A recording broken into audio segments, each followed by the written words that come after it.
am Reverend Jackie Hawkins. I am an ordained Unity minister. I was ordained at Unity Worldwide Ministries, and in 2013. In 2013, prior to that, I was with the New York State Comptroller's Office, and I retired from New York State in order to go to seminary. So I have also been in church ministry.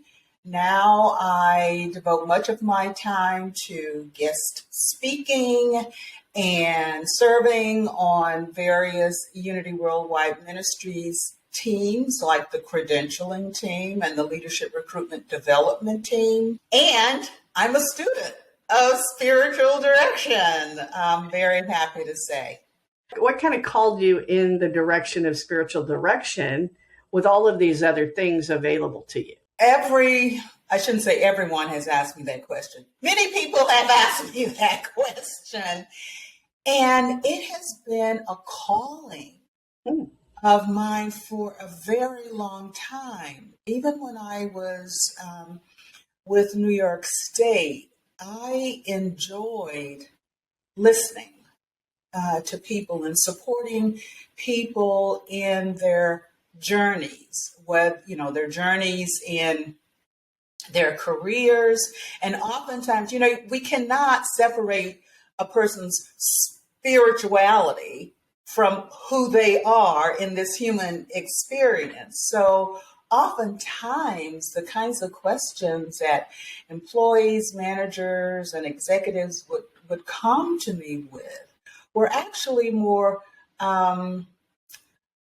spiritual questions, even though many of them didn't use that term. And I certainly was not using that term. When I decided that I was going to retire from New York State government, the interesting thing about that is my boss indicated to me that I didn't need to retire to be he viewed it as a pastor, because I was pastoring right where I was in state government.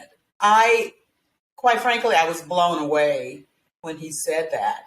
And so that's just an example of the kinds of things, the kinds of experiences that I have had in spiritual direction prior to even having the language spiritual direction.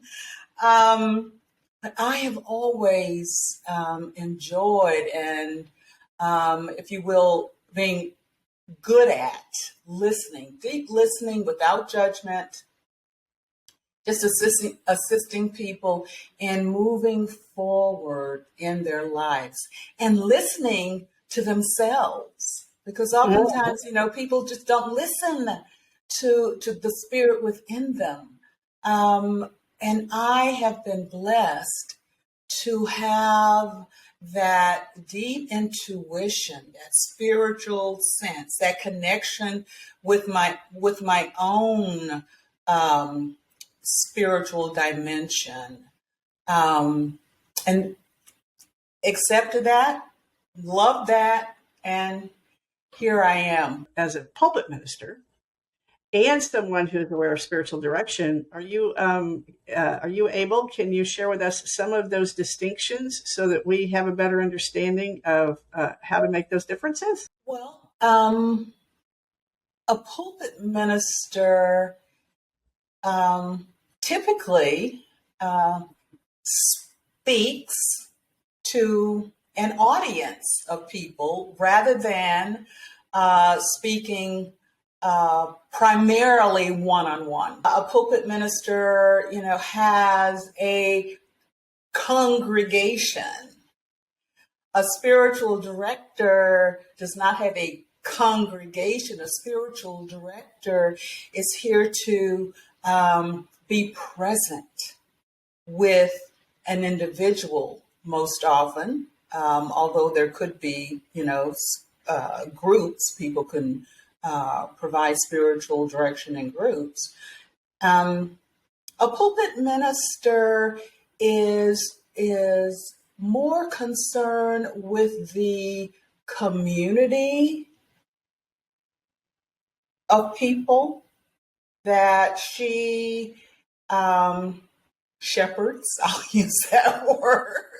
I use it too. Okay. They tend to a flock, Yes, and a spiritual director tends to a sheep.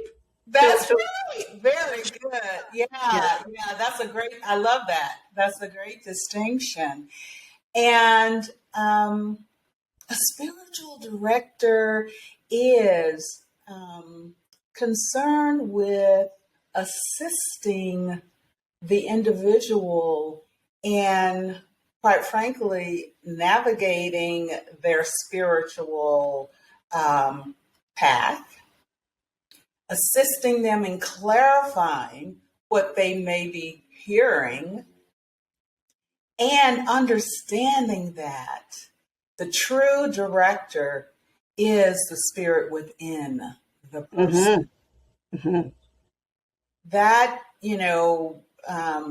is in my view, a great distinction between the spiritual director and the pulpit minister, who is concerned with, bringing a message, bringing God's message to his or her congregation. And perhaps that pulpit minister has not really connected with people one-on-one, when in fact the spiritual director's main purpose is connecting with the person one-on-one who has come to her for such clarification, for such direction. That's perfect. That's great. And in that case, I know that a lot of us are about the distinctions between spiritual counseling and spiritual direction, and where those intersect and where they might diverge. Can you speak to that? It's interesting that spiritual counseling, again, the individual, or couple, oftentimes it's a couple too, has come to the minister for counseling, and the minister listens, of course, and offers advice. That is not the primary role of the spiritual director. Again, the spiritual director is there to be a deep listener and to ask questions that will assist the directee in being clearer in what their concerns or issues are. So it's a bit different there. The spiritual director is not there to offer advice, although there could be some suggestions which the directee can choose to follow up with or not. Again, the directee is really and the spirit within that directee are the entities that are in charge. The director is not in charge. The director is there to listen and to support and to companion with the directee. The directee, is seeking clarification. Is seeking someone to listen to their questions and to listen to their stories, and help them to understand what's going on. What's going on?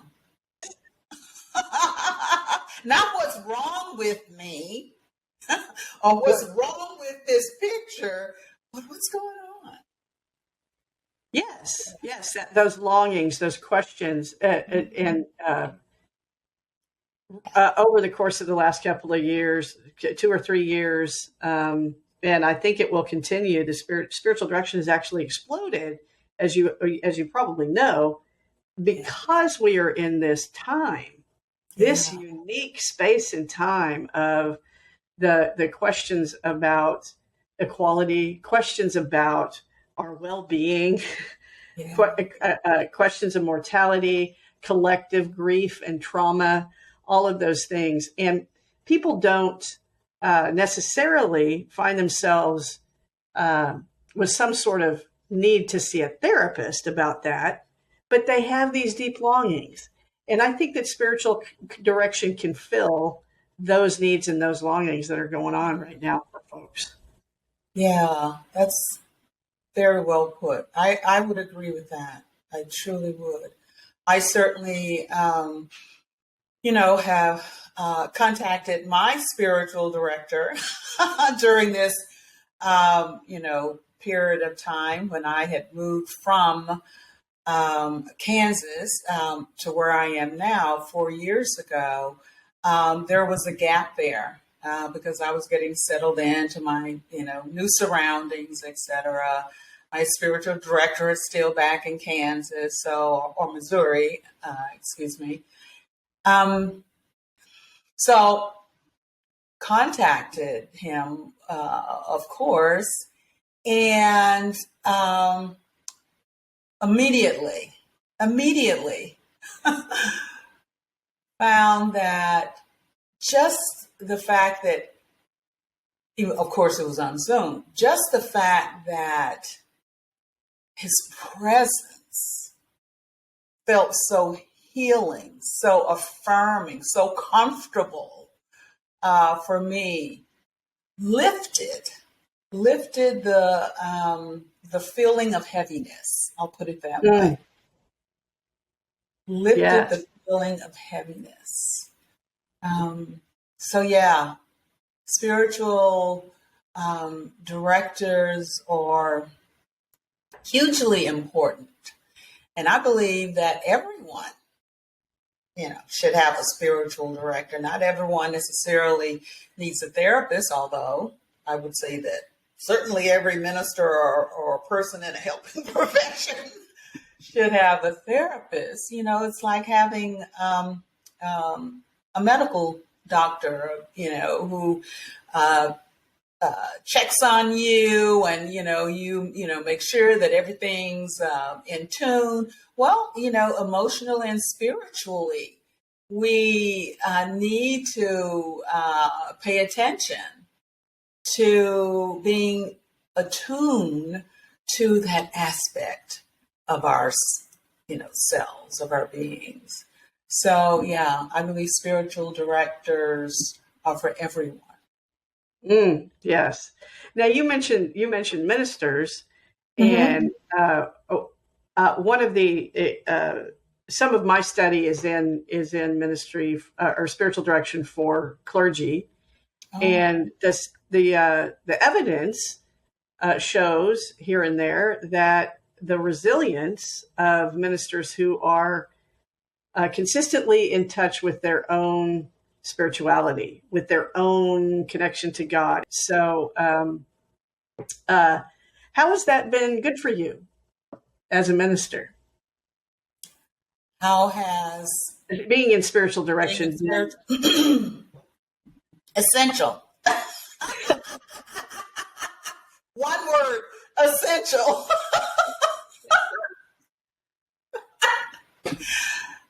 In order to remain connected, in order to be clear, in order to be centered in the love that I want to express to others.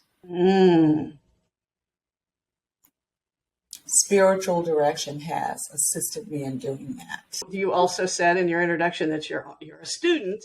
So you have taken on another couple of years of training in terms of being a spiritual director yourself in our program. Yes. So, tell me how that's going. What are you learning? It's going well. I am learning to be, quite frankly,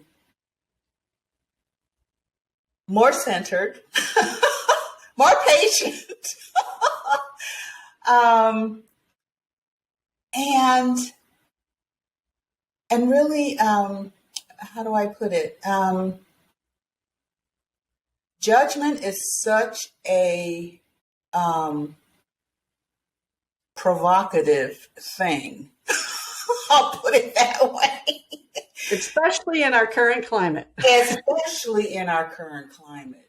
It has so helped me to immediately step back. It's like, I'm in judgment. I am not being fully present. And that it just helps me to come right back.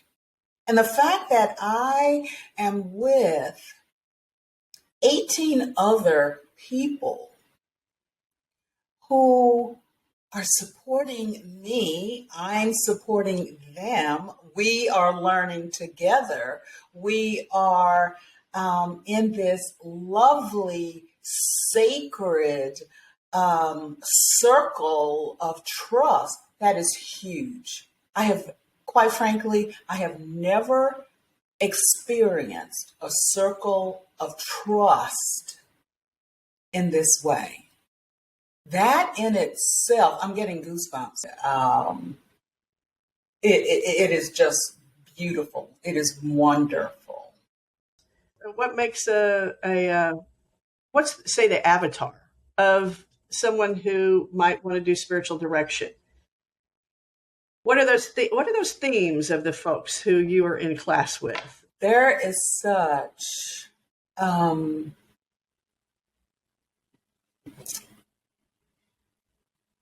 a deep sense of truly seeing,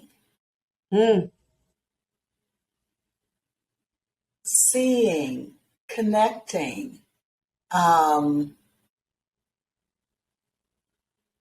only wanting the best for the other person. Only, it's, how we talk about God as love, and therefore the principle, God as principle of love. You feel that same principle. It's not affection. It is people expressing their divinity, the divinity, which of course is love. It is wisdom. It is light. Just to conclude, what are your plans to, in terms of after you've completed the program? How do you intend to use what you've learned? Start a practice, use it in your ministry. What's up for you about that? I plan to have a ministry of spiritual direction. To actually hang out a shingle. I mean, not literally hang out a shingle, but Yes. Hang out a website. Yeah, right. Hang out a website. Because now I have the language. Yes. Now I know, these divine yearnings, urges that have been with me for decades are now truly being responded to in a way that I fully embrace. Mm-hmm. Well, is there anything you want to conclude with? Anything else stirring for you? Gratitude. Well, I am grateful for. I'm thrilled that someone of your character, someone of your capacity, someone of your light that I just appreciate so much being a part of your journey. And I am blessed, and the program is blessed, and the movement is blessed by having you in this program.